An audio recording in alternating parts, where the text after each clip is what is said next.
Hey, welcome back everybody. Today just making a quick video on my Foundry build. I made this a few years ago and it's been tucked away, and today just kind of regrouping the shop and making some room for some stuff and cleaning up. But figured I would drag it out, clean it up, and I'm actually getting ready to use it coming up here probably in about a week. But I'll give you kind of just the walkthrough, and there's tons of videos on YouTube, Foundry builds, what to use, how to use, tons of information out there. I can't remember what refractory cement I used because it's been a few years, but what I can tell you is where I got the information originally is if you check out Keith Rucker on YouTube. He owns a channel called vintagemachinery.org. He's out of Tifton, Georgia. Great guy, ton of videos, machinist work, Babbitt bearing work, bronze work, brazing. But he built a foundry, and that's where I got the information. In his video, he says exactly which product it is. Now, I'm in Southeast Georgia, and the closest place to me was down in Jacksonville, Florida, which is it's about an hour and a half from me, but we were heading down that way for something anyway, and we stopped in a little mom and pop place, and they had it. It's not cheap. I think if I remember correctly, it's about $80 or $90 a bag. I used 6 bags on this pour, and basically how this came about was this was a 80-gallon stand-up propane tank that I cut the end off of, and the inside was formed with a piece of 12-inch sonotube. And just a word of advice if you're going to do this, sonotube has a wax coating on the inside of it. It has no coating on the outside of it. So if you use it for a form with material, wet material on the outside of it, that sonotube will soak up wick moisture and it will collapse in. And it didn't happen to me, but it did happen to somebody in a video that used it, and I just happened to remember that.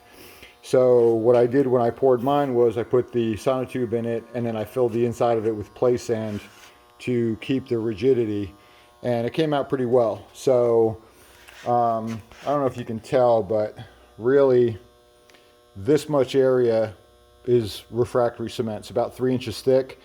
And then between this edge and the outside of the tank, I just filled it with play sand, kind of as like an insulator and just something to take up the room.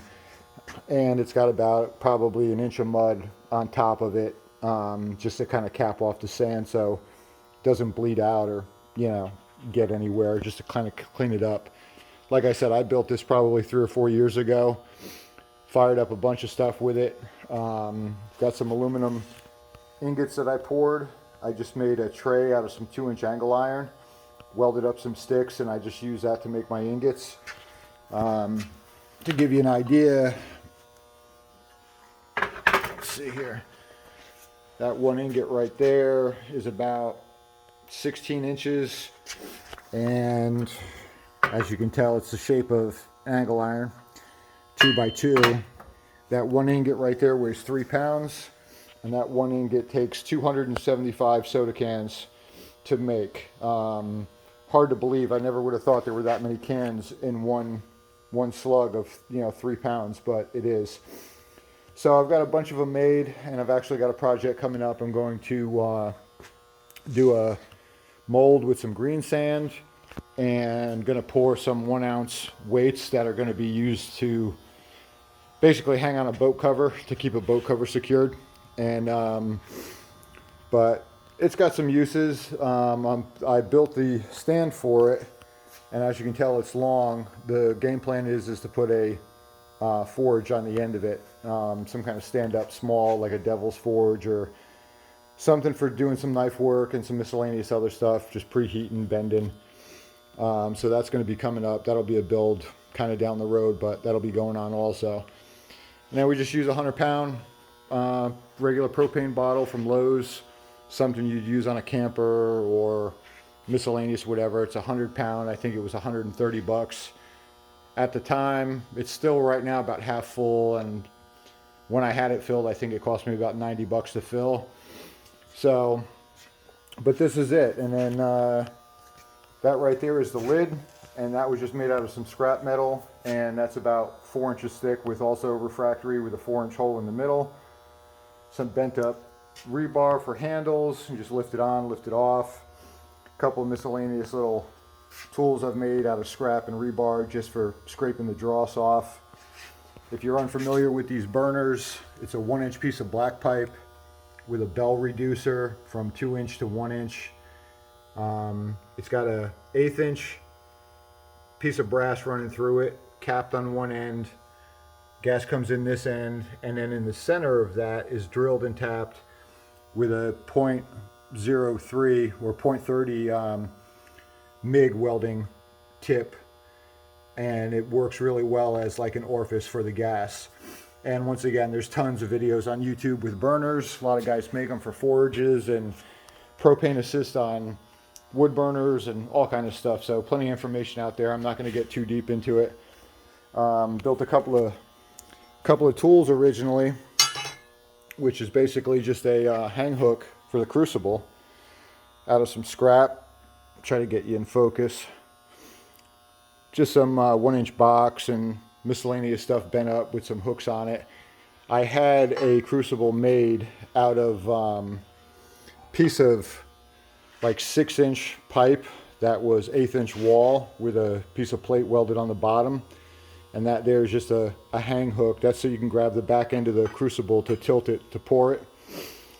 And I used that crucible for a while, but it finally failed. It just got to a point where the side of it deteriorated from the heat, basically on the hot side, and it bled out in the bottom, which was about, I don't know, probably 1.5 pounds of aluminum.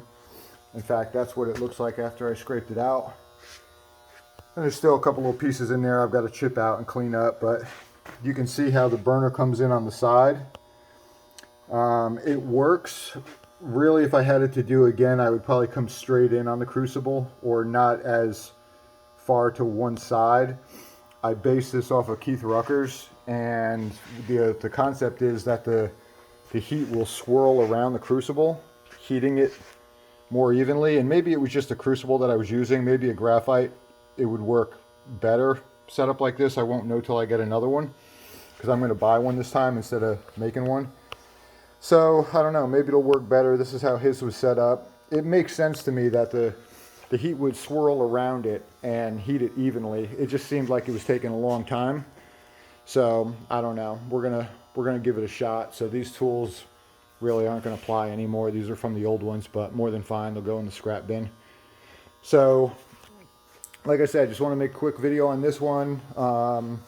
Maybe you learned something from it. Maybe the information about Jacksonville, Keith Rucker, whatever, you'll learn something. Check Keith out. Great guy, super knowledgeable guy. A lot of good info for a lot of different areas of shop stuff and restoration work and stuff like that. So hope everyone's having a good day. Hope you like the video. Check me out, like it, subscribe it, share it, tell a friend. Don't tell a friend, whatever you want to do. We're pretty laid back around here. Hope you guys are having a good day. Fresh One, signing off.